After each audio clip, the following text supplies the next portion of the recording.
ya. Mungkin Pak Nasir nanti bisa menceritakan apa sih yang diceritakan oleh Pak Hamdan Zulfa kepada kami.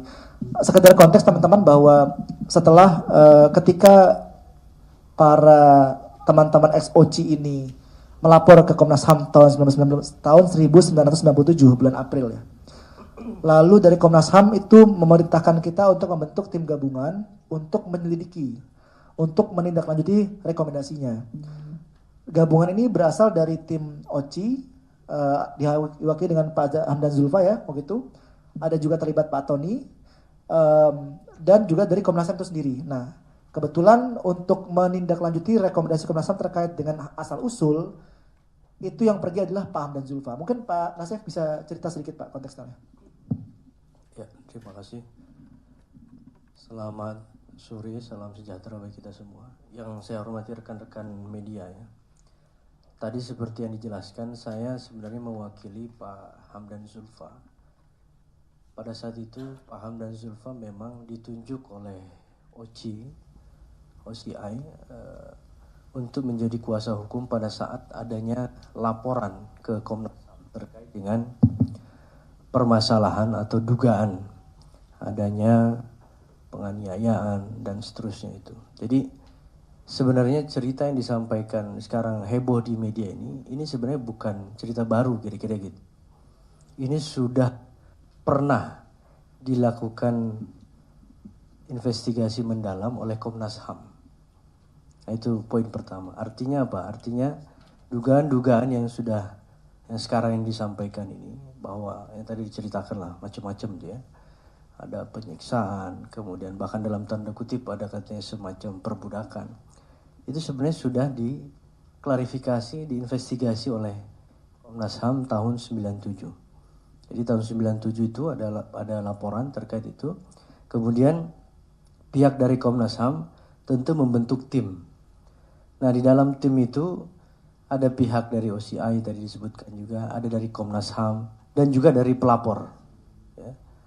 Nah, investigasinya itu tidak hanya kemudian dilakukan melalui interview di kantor Komnas HAM, tetapi juga turun ke lapangan, termasuk melihat lokasi-lokasi yang diduga terjadinya ada dugaan yang dituduhkan itu. Jadi tidak hanya sebatas wawancara di kantor Komnas HAM, tetapi juga melakukan peninjauan lapangan. Tentu ini untuk mengkonfirmasi apakah betul ada bukti-bukti yang valid gitu ya terhadap dugaan-dugaan yang disampaikan. Dan itu sebenarnya dalam tanda kutip itu sebenarnya bukan investigasi. Kalau investigasi kan itu seolah-olah sudah masuk ke proses pro-justisia, hukum gitu ya. Ini pada saat itu sebenarnya istilahnya adalah pemantauan. Nah, dari sisi pemantauan itu kemudian Komnas HAM menerbitkan rekomendasi. Yang tadi mungkin kalau rekan-rekan ikuti di Komisi 3 itu sempat dibacakan rekomendasi.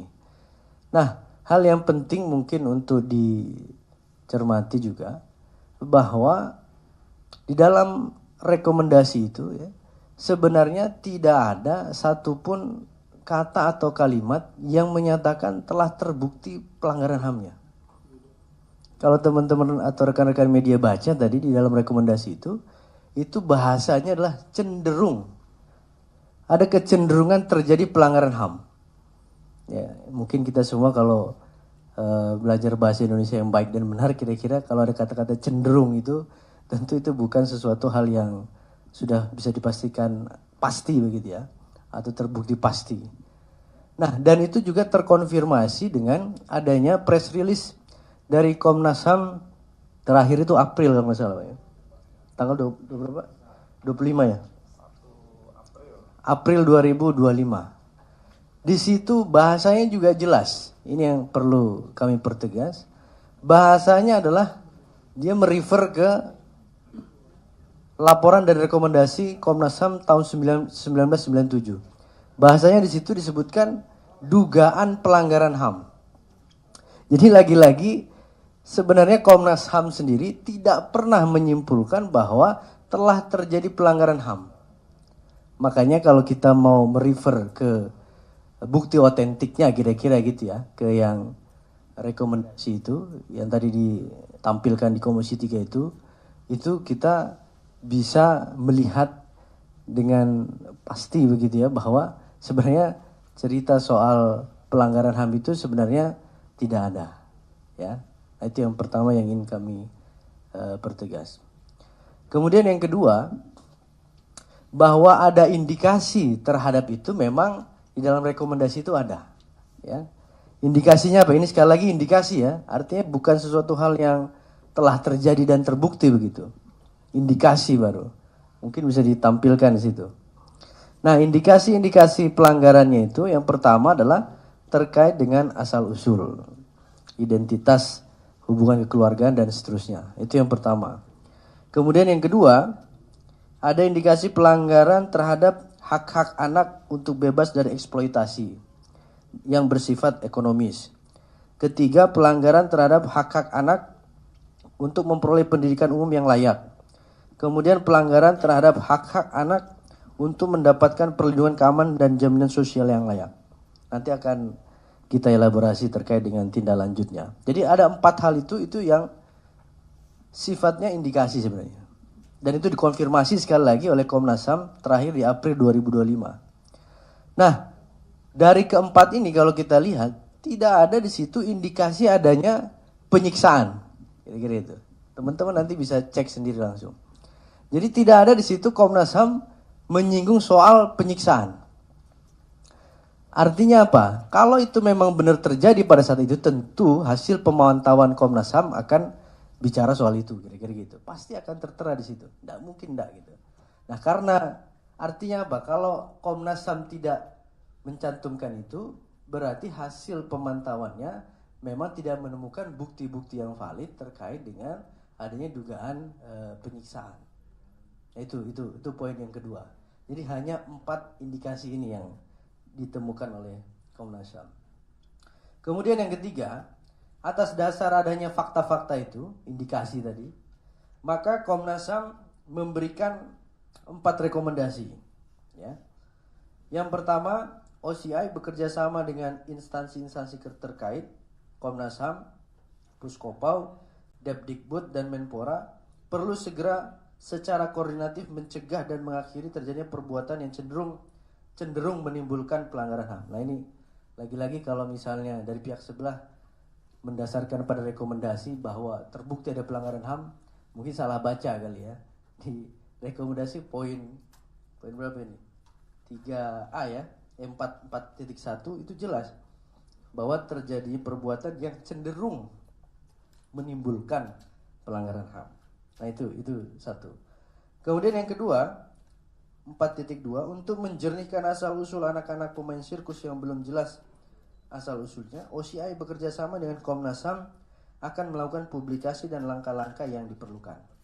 Nah terkait dengan rekomendasi 4.2 ini, pada saat tidak lama setelah terbitnya rekomendasi ini, memang Komnas HAM beserta ada dari pengawasnya. Jadi nggak hanya Komnas HAM sendiri, ada juga pengawas beserta tim pelapor dan juga tim dari kuasa hukum OCI yang pada saat itu Pak Hamdan Zulfa langsung yang ikut, itu menyisir sejumlah lokasi yang diduga itu tempat asal-usulnya anak-anak pemain sirkus ini. Ya. Nah, ketika terjun ke lokasi itu, ya memang tidak ditemukan lagi begitu ya. Sulit karena ini udah beberapa tahun yang sebelumnya begitu ya. Dan dalam tanda kutip memang sejumlah anak-anak yang kemudian diambil ini katakanlah begitu, itu memang ada yang misalnya dari panti asuhan, atau misalnya ada yang dia hanya punya ibu, tidak punya bapak, dan ibunya pun dalam tanda kutip sudah mengikhlaskan lah kira-kira gitu, udah enggak. Sehingga kalau ditanya tadi misalnya soal apakah ada pada saat awal ini perjanjian atau apa, mungkin ya sekarang kita sudah nggak bisa telusuri lagi. Karena pada saat itu Komnas HAM pun sudah berusaha keras untuk menelusuri ke arah sana, memang sulit. Apalagi sebenarnya pelakunya pada saat itu dalam tanda kutip ya, yang membawa anak-anak itu, merekrut lah kira-kira gitu, itu kan Pak Hadi Manansang ya, almarhum Pak Hadi Manansang. Sehingga yang 3 orang sekarang ini memang nggak tahu menahu gitu loh. Bagaimana kemudian anak-anak itu kemudian bisa sampai ke rumah Pak Hadi kemudian ikut untuk bermain sirkus. Tetapi bukan berarti tidak ada upaya. Sudah ada upaya terkait dengan hal itu. Nah, pada saat itu ya prinsipnya dari Komnas HAM karena sudah melihat langsung kondisinya ketika didatangi sejumlah lokasi yang sekali lagi diduga tadi adalah tempat anak-anak ini kemudian diambil. Nah itu kemudian ya Komnas HAM tentu tidak mau kemudian setback ke belakang lagi kira-kira gitu, mempersoalkan terus karena tidak ada ujungnya begitu. Nah oleh karena itu pada saat itu Komnas HAM menyampaikan bahwa ya ini yang penting kemudian berikutnya untuk ke depan ini identitas para anak-anak ini kemudian diuruslah kira-kira gitu. Yang itu pada fase berikutnya kemudian telah dilakukan oleh OCI gitu. Nah itu yang rekomendasi yang kedua. Kemudian yang ketiga, praktek latihan terhadap anak-anak atlet sirkus yang disertai dengan tindakan-tindakan disiplin yang keras hendaknya dijaga jangan sampai menjurus ke arah penyiksaan baik mental maupun fisik. Nah ini kalau terkait ini tentu nanti testimoni-testimoni dari para saksi itu yang bisa mengkonter karena kami juga tentu tidak melihat secara langsung. Tetapi prinsipnya adalah Komnas HAM sendiri sebenarnya mengakui bahwa memang terkait dengan metode pelatihan di sirkus ini agak beda gitu loh dengan atlet-atlet pada umumnya begitu, yang lain begitu. Karena apa? Karena di situ juga direkomendasi disebutkan butuh kedisiplinan dan lain sebagainya sehingga ada mungkin treatment khusus yang agak berbeda. Mungkin tingkat kedisiplinannya yang lebih tinggi dibanding yang lain. Tetapi memang Komnas HAM juga menyampaikan walaupun itu ada dalam tanda kutip dalam rangka melatih kedisiplinan, tetapi tidak boleh sampai mengarah kepada kekerasan fisik maupun psikis dan itu. Nah itu kalau terkait tuduhan itu tentu yang tadi disampaikan saksi-saksi juga itu bisa membantah itu kan gitu. Kalau itu kan harus dibantah dengan orang yang juga menyaksikan secara langsung pada saat itu. Kemudian yang terakhir, ini terkait dengan rekomendasi yang keempat. Berbagai sengketa yang masih ada antara OCI dengan anak-anak atlet sirkus, ex-atlet sirkus hendaknya diselesaikan secara kekeluargaan. Nah ini saya kira yang tadi juga menjadi penekanan dari Komisi 3 bahwa sebenarnya di dalam rekomendasi Komnas HAM itu jalan keluarnya itu sudah ada, yaitu penyelesaian secara kekeluargaan. Dan pada saat itu sebenarnya dari pihak OCI juga sudah melakukan apa yang direkomendasikan Komnas HAM ini. Nah, detailnya seperti apa? Ya tentu ini karena nanti Pak Hamdan langsung yang mengikuti pada saat itu, saya belum dapat informasi juga. Tetapi pada saat itu informasinya telah ada penyelesaian. Sehingga kan sekian lama itu kan dalam tanda kutip sudah tidak ada lagi yang mempersoalkan itu. Kan logikanya adalah kalau pada saat itu nggak selesai ya pasti ini kan akan dituntut terus gitu. Nah, buktinya dari 97 sekarang tahun berapa ya? 2025 baru muncul lagi kan itu. Nah ini yang dalam tanda kutip juga agak mengherankan. Nah itu kira-kira 4 rekomendasi yang dikeluarkan oleh Komnas HAM dan bagaimana secara garis besar tindak lanjutnya. Nah kemudian terakhir mungkin kami juga ingin menyampaikan satu kesimpulan begitu ya dari peristiwa ini. Muara dari tuduhan-tuduhan itu sebenarnya adalah di rekomendasi Komnas HAM. Ya. Jadi cerita-cerita yang berkembang segala macam itu, entah yang sekarang masih otentik atau tidak, atau sudah banyak dibumbui atau tidak, kita nggak tahu lah ya. Tetapi pada prinsipnya seluruh cerita itu muaranya kan ada di rekomendasi. Dan itu sudah dinyatakan secara tegas oleh Komnas HAM. Pertama, soal pelanggaran HAM-nya itu baru dugaan dan itu baru kalimatnya tadi kan cenderung begitu ya. Artinya tidak menyimpulkan terbukti, itu satu. Kemudian oleh karena itu rekomendasinya pun yang terakhir tadi yang sempat saya sampaikan tadi adalah diselesaikan secara kekeluargaan. Artinya ini sudah lebih ke hubungan privat lah kira-kira gitu.